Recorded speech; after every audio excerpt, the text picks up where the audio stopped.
My name is Devan Mom, and we're having conversations, and I have 4 very lovely ladies with me in the house, and I'll be starting from my left. You all know her. Hello everyone, my name is Nike. And next to me, Chinwe. to my right. Well, I am Dr. B. I was Christian Dr. B, but B stands for Brahma. It's nice to be here again. Rick Eva, nice to be here. Yes, we're all very happy to be here, and it's another very lovely edition. Today we will be talking about drug abuse and related issues, so you will be wanting to stick around for that.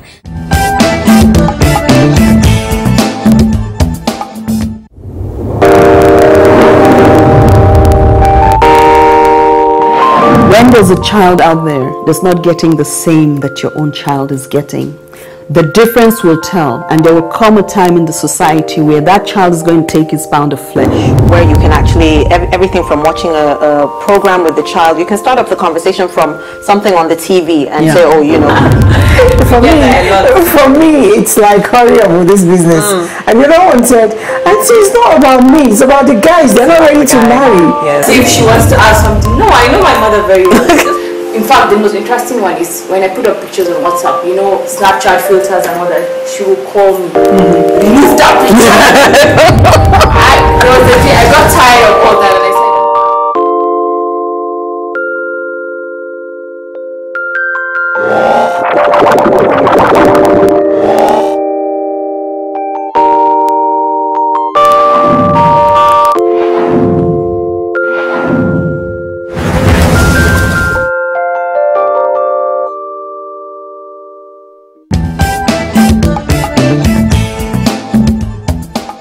Today we're talking about drug abuse and attendant issues on our conversations today. I'll be starting with you, Nike. What do you think drug abuse is? Drug abuse, for me, I stand to be corrected, is when you take something, you're dependent on something, and you can't live without it. You could go through all means and all processes to get that particular thing, that drug.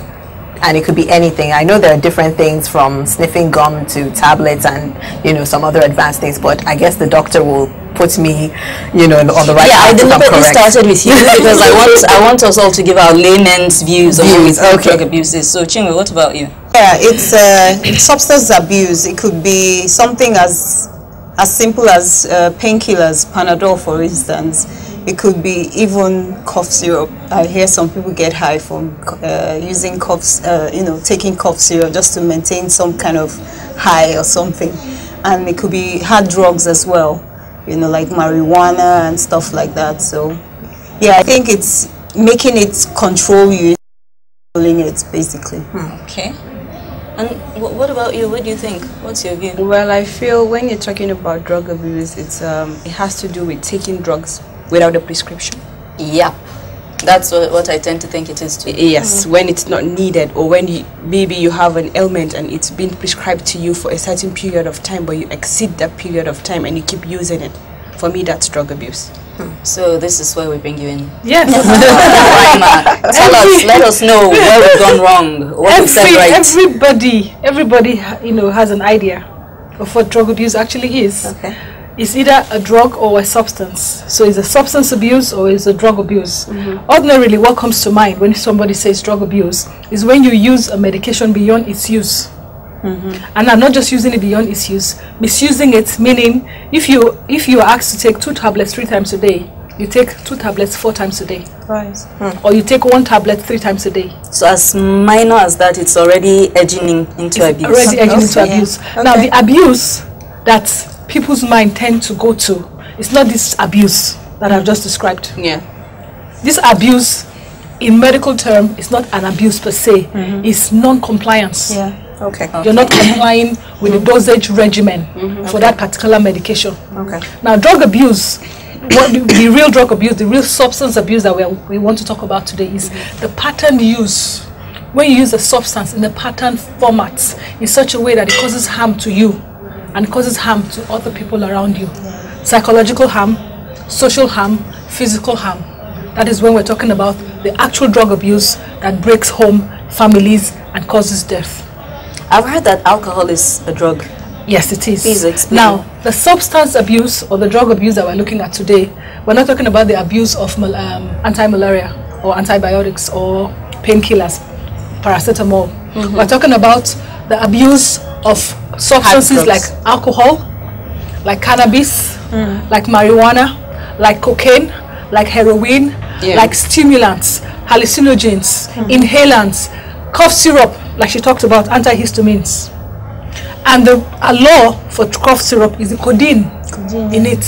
Okay. It's the codeine in the cough syrup that is making people rush to take a cough syrup. Codeine is the active ingredient in the cough syrup that causes the signs and symptoms of a cough and a cold to subside. Okay. But it also has the effect of making people high. That's when you really take a lot, because I've never taken any cough syrup that made me feel like, oh, I'm so happy today. You're taking this cough syrup in the prescribed format, prescribed dosage of 10 to 5 mils every 3 to 4 hours. Yes. These people I'm telling you about, grab the bottle and down it. What and down it. Grab one. Of course, they're part of it. Antidepressants. And then when you've done that, it makes you dizzy? It makes for them. It makes them. I've never been able to understand what being high is, because I've never been high. High is when I have never been high, but I can give you. As a doctor, you may have encountered. It is when you are in dissociated state. You don't have control of yourself. You're in a dissociated state, as if you're floating on air. Everything is rosy. Nobody can do you any harm. Life is so. You can conquer the world. Yes. The world is your footstool. Okay. In fact, you have become a jet, a red eye, like a plane. You know, the one that can go from Nigeria to America in an hour. Yeah. Like that. It's like what performers take, like the late Michael Jackson, something like that. When they take these medications, they are so untouchable. They are invincible. He was taking that stuff to sleep because he couldn't sleep. That is part of the story we had. We don't know all of the stories. But he used to say himself that when he takes those medications, his shyness disappears. He's on the top of the world. It's like Beyonce. It's like Beyonce, whose alter ego is Sasha Fierce. She doesn't need to take any medication. She just knows that is Sasha Fierce. You know, when she's on stage, she's not Beyonce. Knows she's Sasha Fierce. So people take these substances to bring up their alter egos. Apart from the being high, there are people who are addicted to painkillers. Yes. And they keep taking it. But I'm wondering, is it drug abuse if I'm still feeling the pain and I still need that drug to help me feel better? It is drug abuse if you are taking it beyond the scope, beyond the prescription. Because I feel people who have had surgeries, have back injuries. Sometimes it could be psychological. It's because of that pain they keep going back to it. It's like the drug isn't effective enough. Is that still drug abuse? For some people, they become addicted to a certain painkiller because of a trauma that they experienced. In the course of treating the trauma or managing the trauma, those people become addicted to the pain medication. Tramadol right now is trending as a substance that is being abused. And tramadol is a very strong painkiller, very effective painkiller. Now, I have had occasion to take tramadol in the prescribed doses. It makes you nauseous. It makes you dizzy. I avoid it if I can help it. So why anybody even thought, hey, they said, hang on, hey, they said take 2, but I'll just go ahead and take 10 anyway.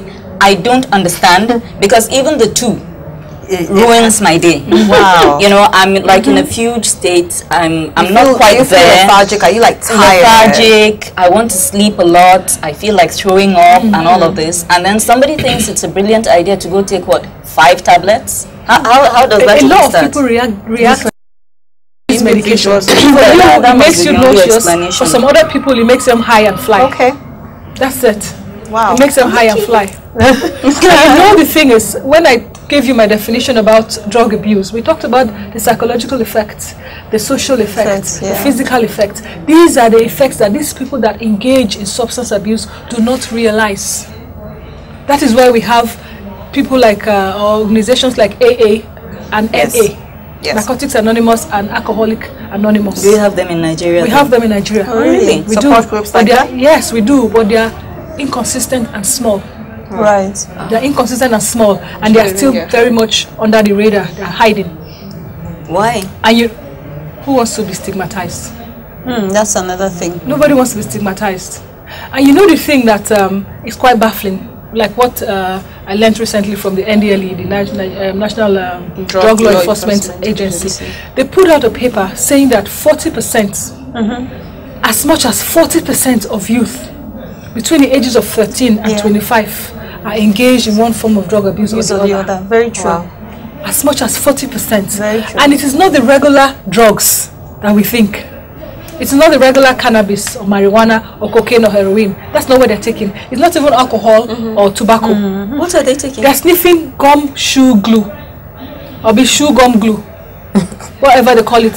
Shoe glue. Shoe gum. The one that the cobbler uses to fix your shoes. Yes.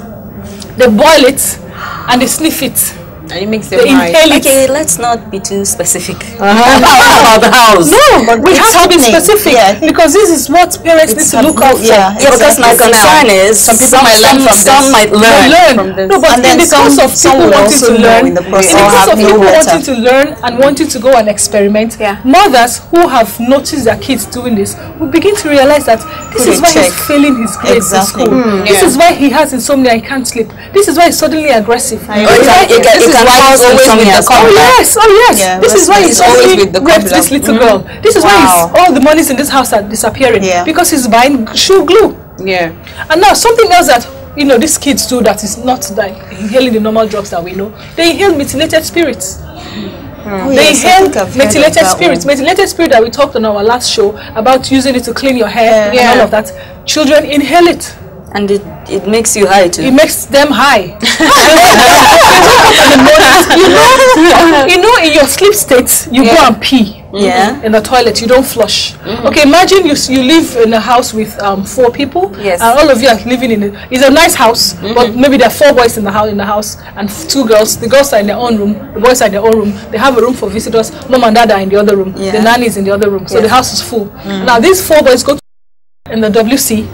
The first one pees, the second one pees, the third one pees. The fourth one, nobody flushes. And of course, they are boys, they don't use tissue paper. Now, the 4th boy who is hooked on the smell of urine is very happy. He does the 4th one, and when nobody's looking, he puts his nose in there and takes a deep whiff. So, and then what happens? It's making them high. That is a form of drug abuse. That's the individual differences, though. Substance abuse. This is what I'm saying, that the drug abuse is evolving. It's not just the regular cocaine and tobacco that we know about. You have to watch out. So you have to watch out. There's even something that they call gege or jagege in the north that they say they used to chase snakes away. Another one that they call zankli that they used to chase, or zaka, they used to chase rats away. They boil it and drink the water. No kidding. Even scorpion that will attack you, your leg will swell if you're not careful to amputate your leg. They will catch the scorpion, kill the scorpion, dry the scorpion, blend the scorpion. Where do they get these ideas? Where do they know these? Exactly. They Google. That was just about. Why should it be on Google as an internet? That's a conversation for another day. Honestly, everything is there. Everything. How to make a bomb. Okay, Dr. B, there are ladies that are watching the program now, and I'm sure they're trying to look out for signs to, I mean, I have a young son and everything. How do I know if he's abusing any form of substance? What am I supposed to look out for? That is why we have said the drugs that they're abusing or the substances that they're abusing are not the conventional ones. Not conventional. So you have to make sure that you look out for changing behavior. Even spice. What? Spice for cooking pepper soup. Yes. They use it. Sniff it. The spices come already dried, right? They sniff it. Right in there, snort it too. But why would anyone I'll give you an example of a domestic staff that we used to have. For some reason, every time we get coffee disappears. I'm not a coffee person. My husband is not a coffee person. The coffee is there for visitors. You get the big one in a glass bottle. Under 2 days is gone. What is going on with this coffee? And we've not had visitors. So I just set a trap. I said, this guy, I always, there's this whiff of alcohol always coming off of him. This guy is the guy who's doing this thing. So I left the coffee there. Got the brand new coffee, left it there. No visitor. After 2 days, I went to look at the coffee. It's gone. I called him. Israel, what happened to the coffee? Started scratching everywhere. Now me take him. What did you take him do? Because you have been taking this coffee for how many months? What are you doing with it? That's when he said he's hooked on it. Wow. When he doesn't have money to go and take, and he doesn't drink the regular alcohol. You know, the moonshine, the one they call kai kai, that killed a lot of people. Some other, that is what he sneaks out of the house to go and drink. When he doesn't have money to drink it, he just takes the coffee. Puts like a huge sum of amount, a little water, and just take it down, and it makes him high. Wow. Okay. And you know, coffee contains caffeine. Caffeine is one of the key ingredients in tobacco. Addiction, and that is the addictive ingredient. Oh, wow. Yes, that is addictive. That's why people are addicted to coffee. Yes, that is why a lot of people run away from drinking the dark colored drink, that the fizzy drink. I don't want to call it. Yes. People will not take me to. But still, I think what Nika is saying is, how do you know? Yeah, what behavior changes should you be looking out for? I was coming to that. I just wanted to give her a little backstory. Okay. Now, what are the behavioral changes? Very easy. We talked about personal hygiene the other day. They begin to, show signs of not being cared for or looked after. Okay. They let their hygiene slip. They don't sleep at night.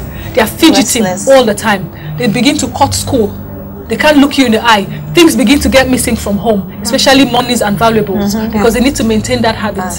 Now, if you have methylated spirit at home, you have coffee at home, like I just said, you have the ingredients for making your pepper soup, they begin to disappear. Wow.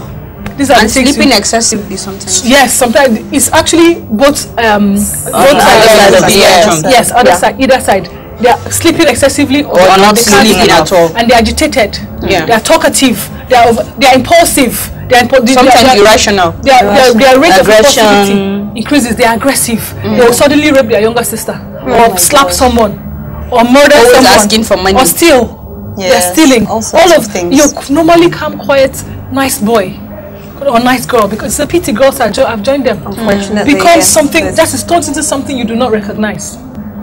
So these are all the signs and symptoms to watch out for. And like I said earlier, they are not just abusing the regular alcohol, tobacco. They are abusing cough syrup. Cough syrup. In the papers 2 or 3 days ago, they said over how many million now? 3 million codeine bottles of codeine have been sold in Kano. Yes. Is that daily, weekly? Daily. Sorry? And the most unfortunate thing is ladies are more into it, girls are more into it now than boys. But what do you think might be the trigger to all of this? I think society, peer pressure. Exactly. You know one thing about peer pressure that I've never been able to understand, and I've had this conversation, for quite a while. What pressured the original peer? The original peer started it and then translated it. Yeah, but you see, I like this question you asked, because I was going to ask it too. Because for me, it seems as if the world has generally become slightly more evil. It's either that it has become slightly more evil, or we're getting too much access to too much information. There is no day you go online that you don't read that some father his baby. Yes. All these kinds of things are happening. And then some people want to give it to juju, peer pressure and all that. I don't really know what the answer is, but I'm wondering, as parents, for instance, are we being a little too lax? I know what the problem is. Let me tell you what the problem is. All of us, man, woman and child, in some way have compromised our values. We have all become complicit in one form or the other. Yes. Instead of us to be mothers, we are friends. Instead of us to be fathers, we are buddies.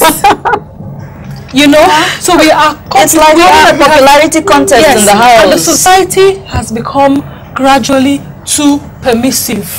Everything goes. A man and a woman that are supposed to go through the normal rites of marriage, introduction, dowry, traditional wedding, white wedding, court wedding. Woman just jumps into the man's house and they start living together and breeding kids. Our values.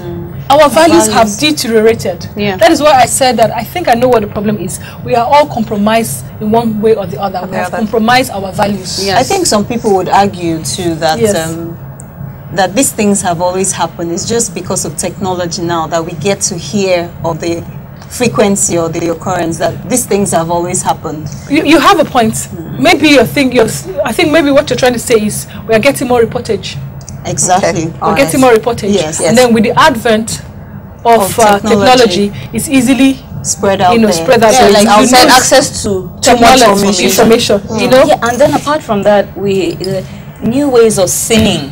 I'm serious. I'm not even trying to. Like, how would you even know that a sugar can make you high? For instance, when our parents were teenagers, I'm sure they didn't have access to porn.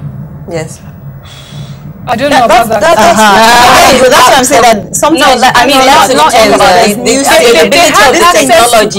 They had access to porn, but not the porn that you can click and watch. Exactly. What I'm that saying, comes in a I don't know about other people, but my dad was almost 80 when he died. Okay. I can almost bet when he was a teenager, he didn't even have a Playboy. I can almost bet that. It was not even so bad. So it wasn't fully pornography. But where I'm going is that there's more variety. Now, there's a variety of ways to sin. At the click of a button. Now, the things that are available to our teenagers now were not available to us. Yes. Yeah. And then I look at the Western society that we're trying to copy, and I'm like, are they that much better off than we are? No. These children that have all these entitlements and everything are committing suicide. Yeah. They're getting, that is actually part of the drawback of drug abuse. Yes. Thank you. The suicide rates in substance abusers is off the charts. No. I'm going to give you some statistics. Sorry for cutting you off. No problem. Let me give you some statistics. Okay.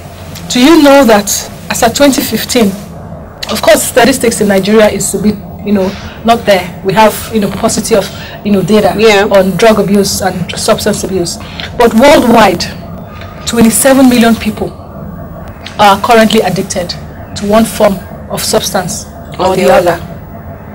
The same 2015 statistics puts the people who attempted one drug or the other in the form of abuse at 600 million.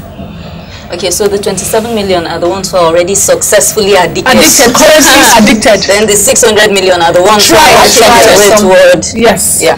And they found out some of them died, some of them found out they don't like it, the others became addicted, and the other people walked away. Now, how many people died in that same year, 2015? And I was asking us to guess how many people died.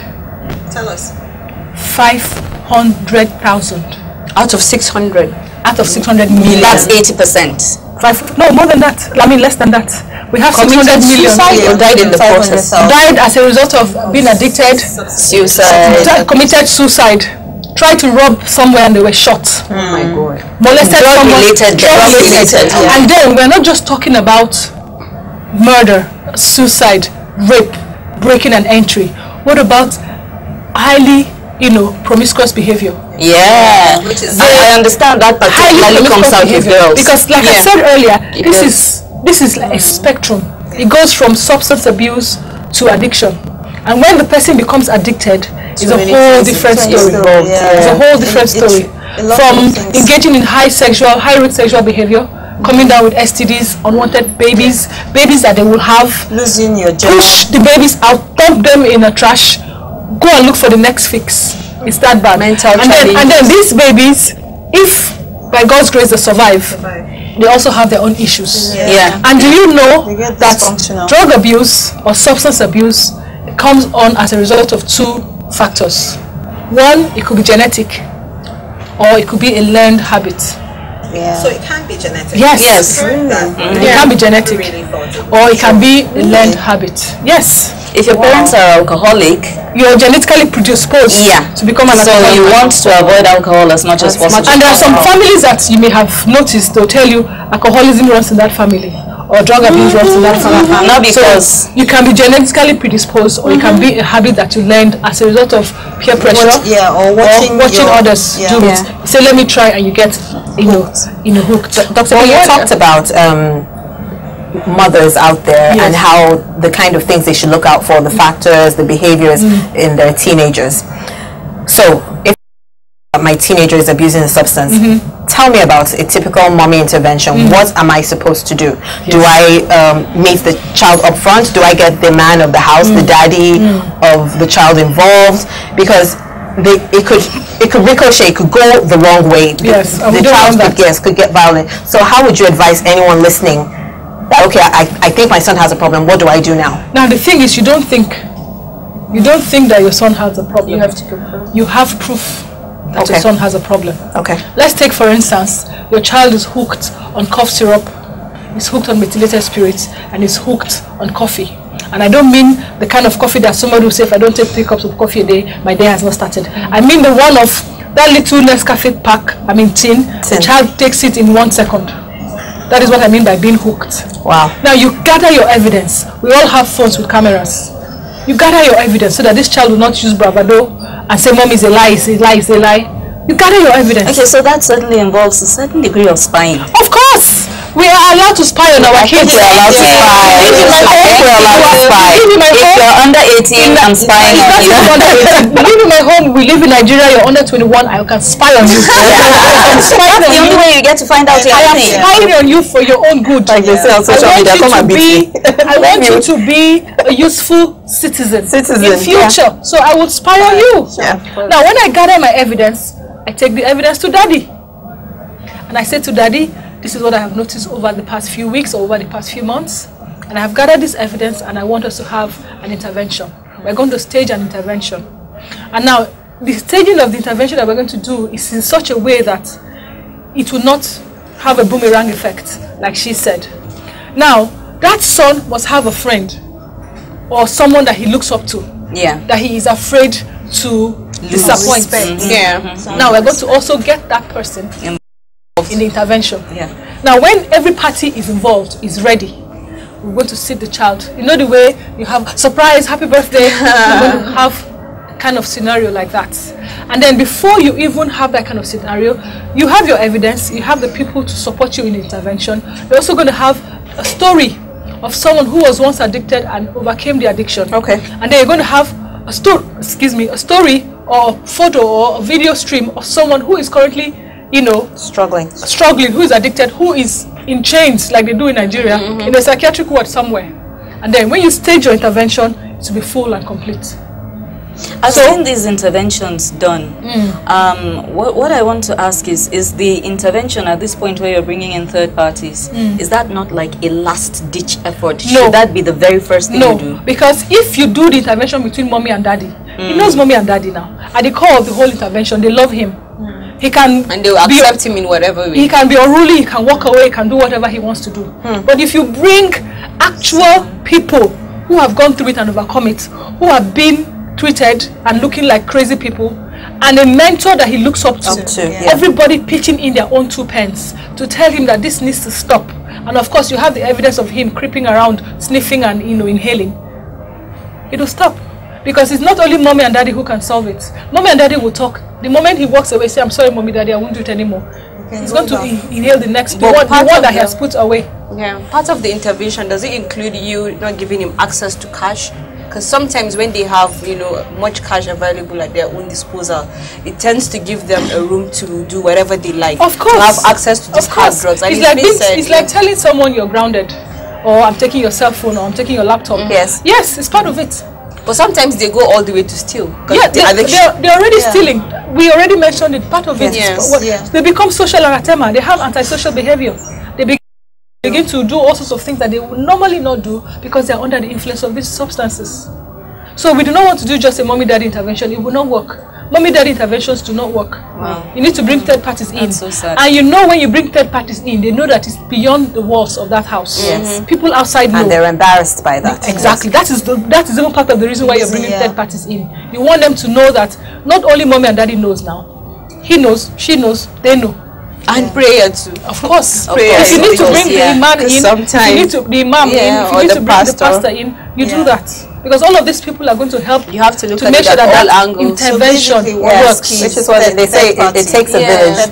It takes a village. Yeah, it takes a village. So it's not a mommy and daddy intervention thing. No, that won't work. No, but how young should we start looking for these things? Are we looking more from the secondary school age and above, or are younger children also? Younger children. You know what the age of accountability is? What is the age of accountability? I don't know. 8 years. Okay. Really? Yes. I didn't know that. What does that mean? It means that is the age, both in Christian and in Muslim religion. So a child should be responsible for his actions. A child begins to be responsible, and even in heaven, that is when They start asking the book questions. for you is opened. Every day is Your learning sins experience. from, I had no from age 8 I didn't know begins to be this. registered. Or Anything begins to 8 be years recorded. below, you don't. So from they don't age judge you. 8, because medically, at 6, a child has formed his or her character. At 6 years I old. read that somewhere and I was frightened. When you're from 6 years old until you're 120 or until God says come, It's a safe the character you have at 6 is what you're taking to your grave. You have formed your character. Wow. At 6. At 6. So from the age of accountability, which is 8 years old, we begin to monitor our kids for any sign of atrocities. Be it pornography, be it drug substance abuse, be it stealing.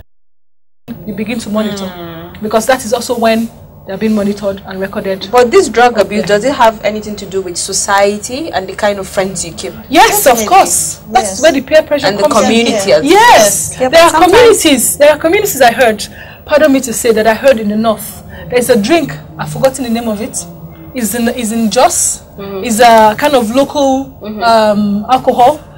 I don't know if it's the Burukutu, no SKG. It's got a name. Okay. I don't know the name. I don't remember the name.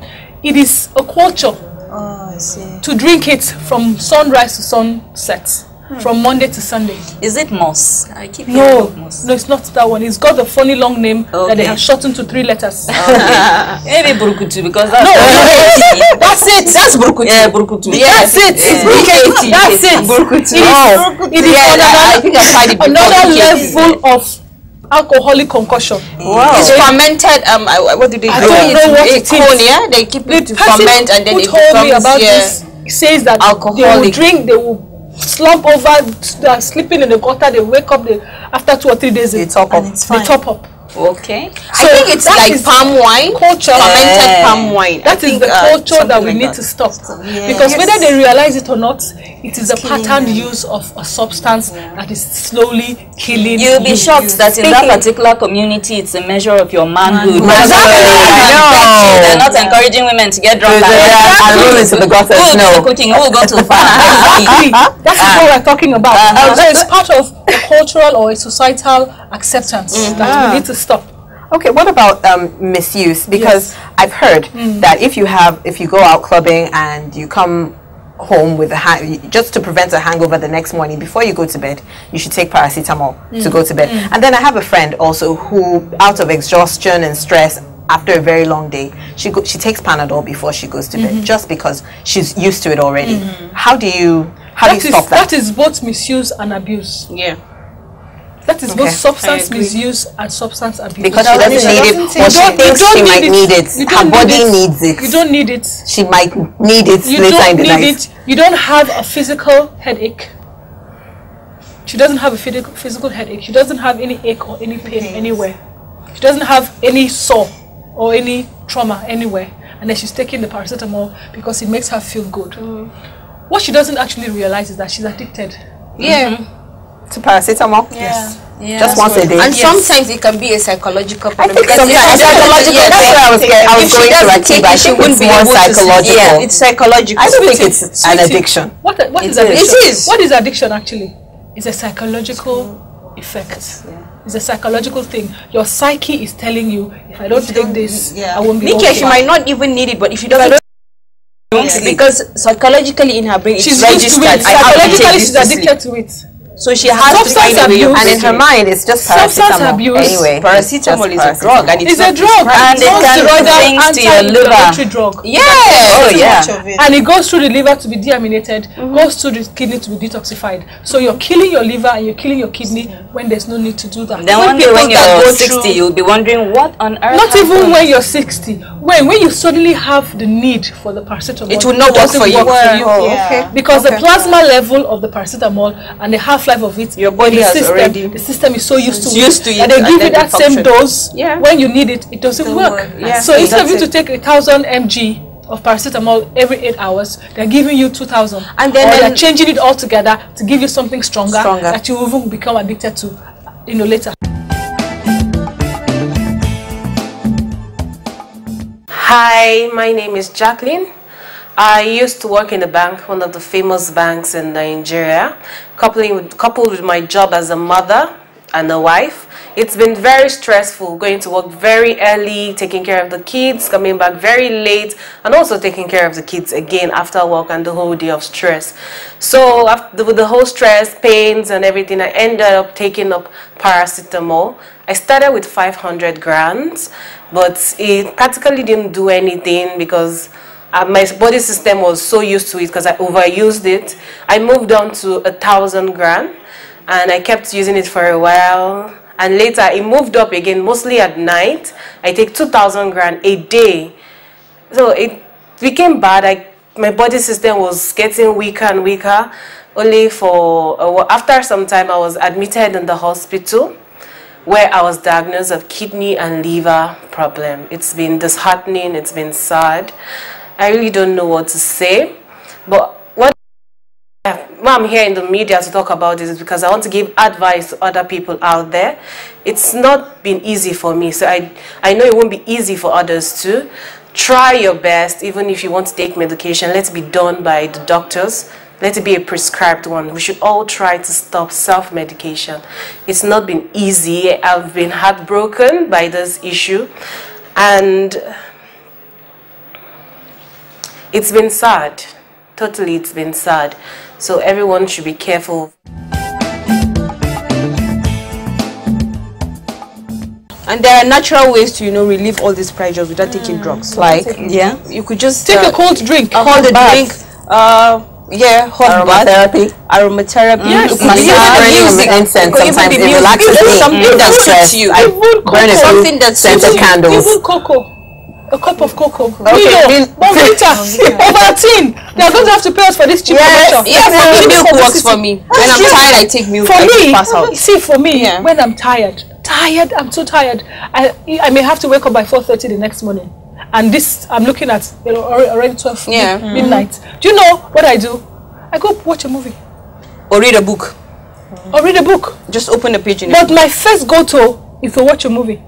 Yeah, me too. I'll scroll through all the channels and see a series that I've missed, and I watch one series. Okay. And while I'm sitting down there, towards the end, and I say yes, and I just manage to climb up the staircase and I just fall down. I very rarely take pain relieving tablets. People out there, you know why? Please. If I have a headache, for instance, I have to attack it from the source. And for me, it's either of stress. It's either I haven't eaten, I'm hungry. Yeah, that happens. Or maybe I'm supposed to have gotten a certain amount of sleep, and somewhere along the line I didn't, and I begin to have a headache. Yes. Is it? If we know she's actually on the right track. I as much as possible, I try not to just take drugs. I find out from naturally. Chiwa is on the right track. If you know the source, the primary source of that ache or of that headache, tackle it before you go jumping. Because I mean, paracetamol is really over there. Yeah. Just like somebody was asking me the other day, why do people not go to the hospital if they have malaria or they have a headache? They know. I say, sweetheart, you go to the hospital, you're going to wait. It's like 1,000 people to see the doctor. Okay, it's time to see the doctor. Did you get a card? Oh, I forgot. You go back, you pay 1,000 naira for a cheap hospital, in a cheap hospital or a government hospital. You open a folder. Then you still wait for your turn to go see the doctor. You see the doctor. You say, oh, the doctor will tell you, okay, 1 or 2 things. Go and do all this gamut of tests, and then come back and they still give you that paracetamol over the counter at the pharmacy next to your house. So why will you want to go and see the doctor? You don't even have the money. I'm so glad you said this, because you're a doctor yourself and you know the kind of things we go through. Yes. When I take my kids to the hospital, I'm like, I have to call in to the office and say, I can't come in just yet because my entire morning is taken up. Yes. And that's why private clinics are making such big money, because they're thriving. The crowd you meet in a general hospital. Because that is disheartening. You walk in there, you see so many people, and and you find fewer people. But wow, you find fewer people in the private clinics. Yes. So people just they are expensive, but they are effective. More effective. And that is the gap that the private hospitals have come to fill. Yeah. And they are going to be there until something happens in our government tertiary. Our government hospitals are good too. They are good. We're talking about the number of people that it can be overwhelming. vis-a-vis the number of people that patronize the private hospitals. And then that is it. The red tape in government hospitals fast, is something quick, else. Quick, you carry yourself to this counter, pay here, move from here.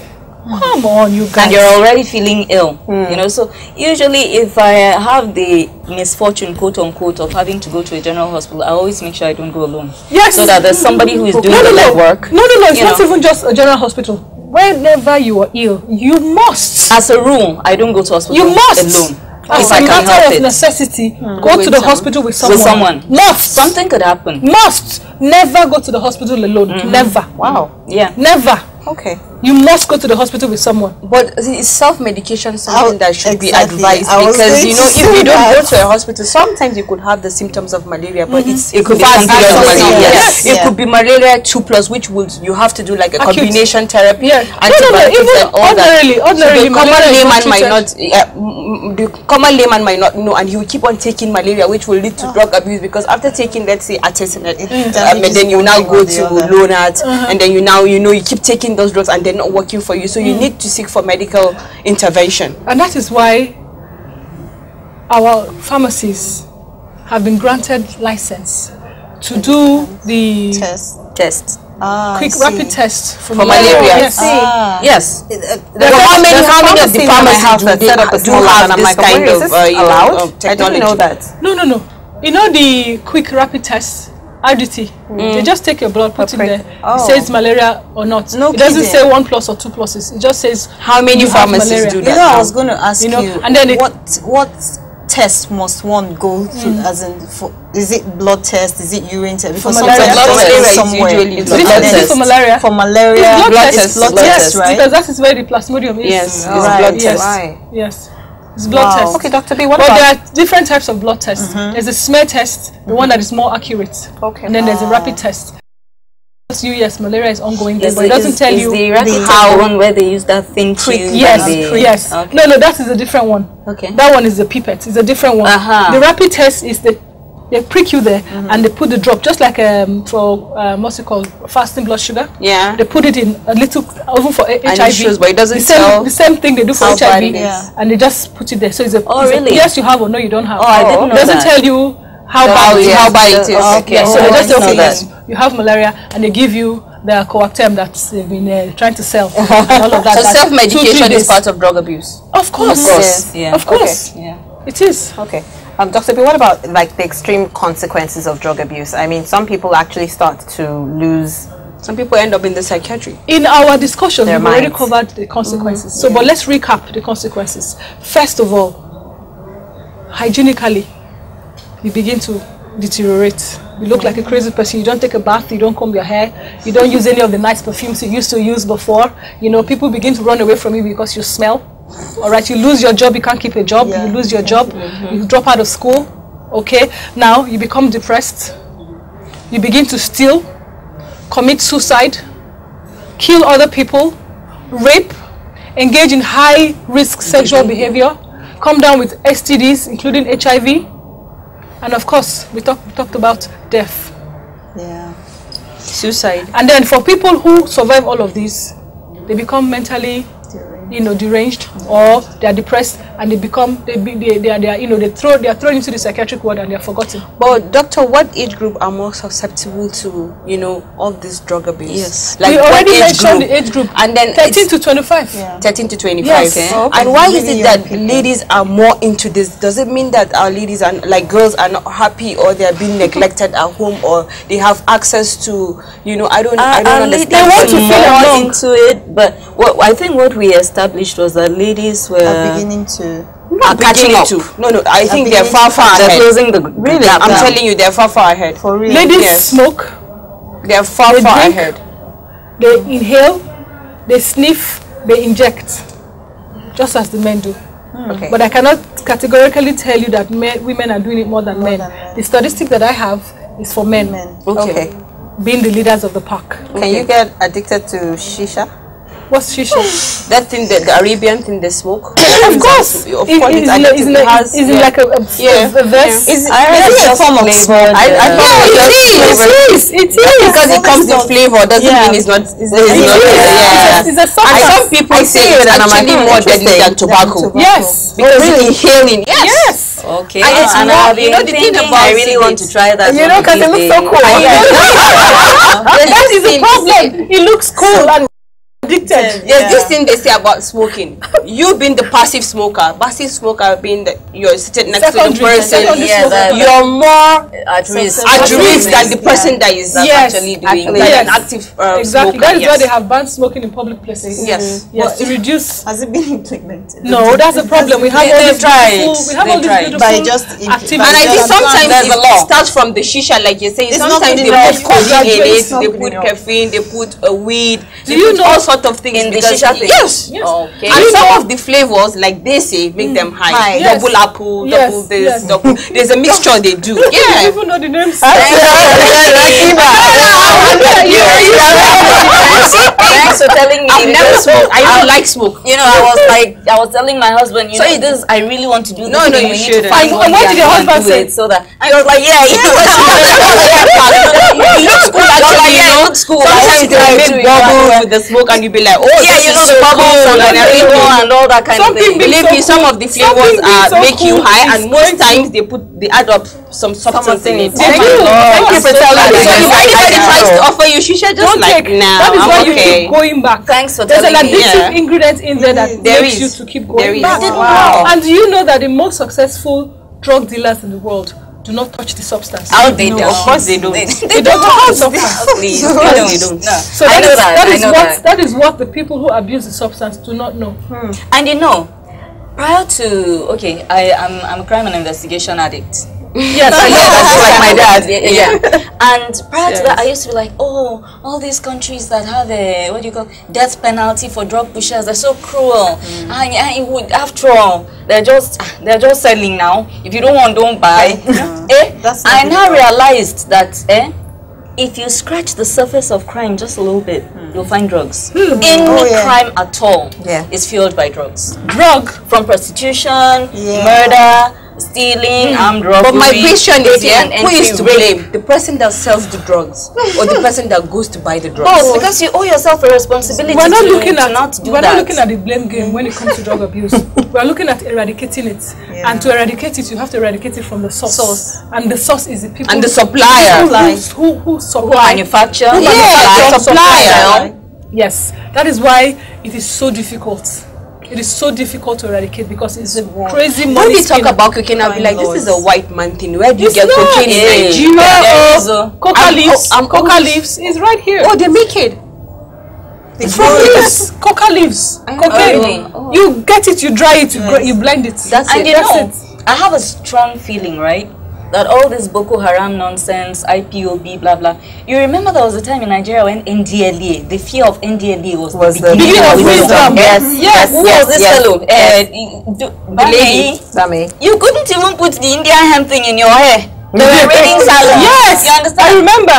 You remember how much peace and order we had at that time? When they were, people were saying you put what's it called now, vitamin A in your hair, and you couldn't find it in immunization clinics anymore. Already I'm just hearing this one for the first time. They started putting vitamin A in your but hair. then all of a sudden, I don't know what happened. It's change of leadership. I don't want to blame it on democracy, but the truth is democracy has brought us quite a few evils. Of course. I think our leaders take the good with the bad. Our leaders need to get with the program, because when NDLA was NDLA, when you had customs and immigration and all these people doing their work, you couldn't just stroll around smoking weed and doing all kinds of stuff. They were lifting people off the street. They were lifting people off the street. Yes. Nigeria was blacklisted for death penalty. Because they were killing. I mean, if you were pushing drugs, it was like an automatic death sentence. Capital punishment. But now, you hear the creative way somebody got killed and you're like, no, there's no way the person who did that killing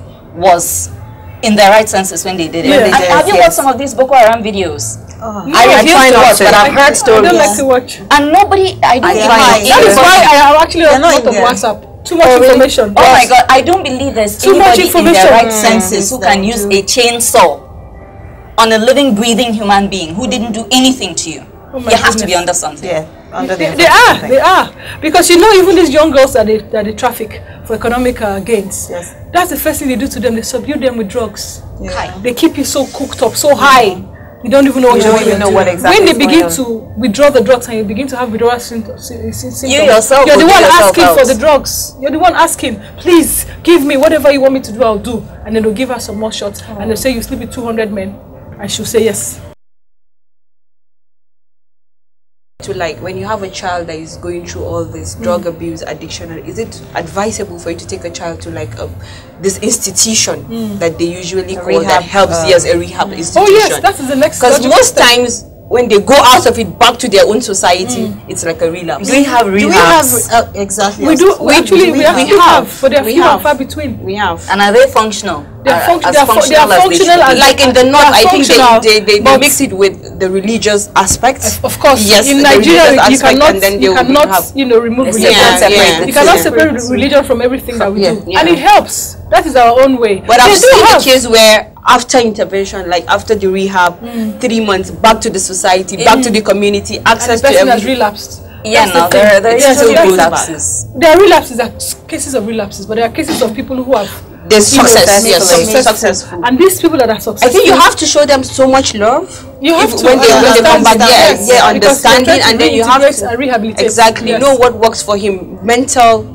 You know, you have to understand their mental. Because at the core of the treatment package is to reintegrate the person back into society and then go back and become a human being. What do I mean by that? If you were in school and you dropped out, you find a way to go back to school. If you decide you do not want to go back and get a formal education, then you go and get an informal education. But you must be meaningfully engaged in one form of commerce or the other. Otherwise, you'll be tempted again to fall back. And recently, I heard a small percentage of people who stigmatize individuals who've been rehabilitated. That is why, you know, what are the chances of me employing someone who's been to rehab and back? That is the thing.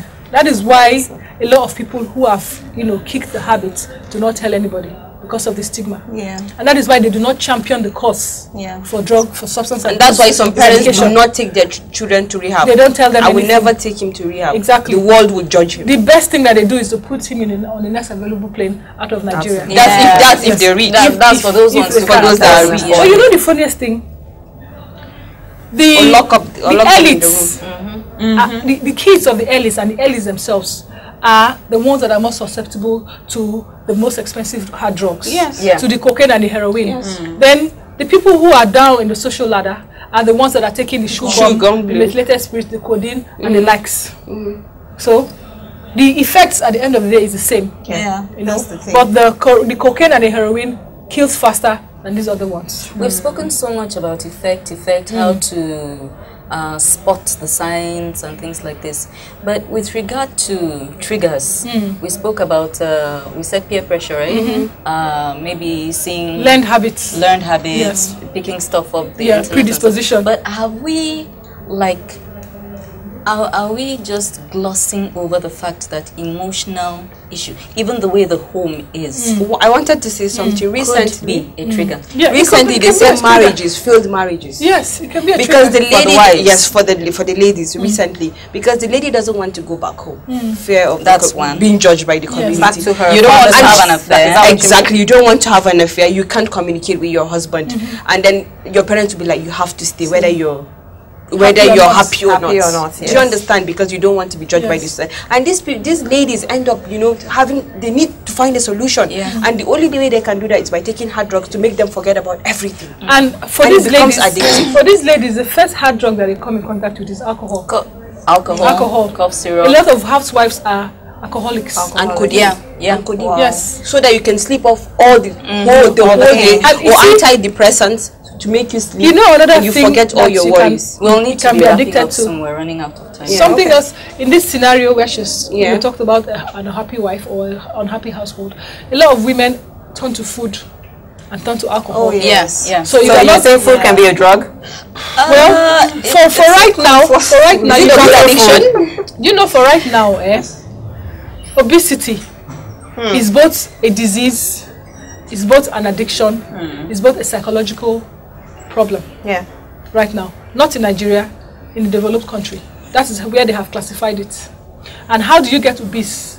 When you eat more than you need and you do not exercise. And what's the cause of that eating? It could be as a result of an unhappy marriage or unhappy home. So food becomes your go-to comfort. Yes, your comfort. Go-to comfort. So in as much as we want to look at substance abuse and all of that, what about food? This will be a conversation for another day. Yes, and that's where we'll have to wrap up for today. Dr. Brima, thank you so much. Your pleasure. I mean, your input has been invaluable. That's been invaluable. Thank you so much. And that's why we'll be wrapping up this particular conversation where we're talking about drug abuse and attendant issues. So from my left, Nikki saying goodbye. Stay safe. Rikiba, goodbye. Substance abuse, no. Parents out there, watch out for your kids. Yeah, and the name is Mom, Deva Mom. And I'll see you again next time.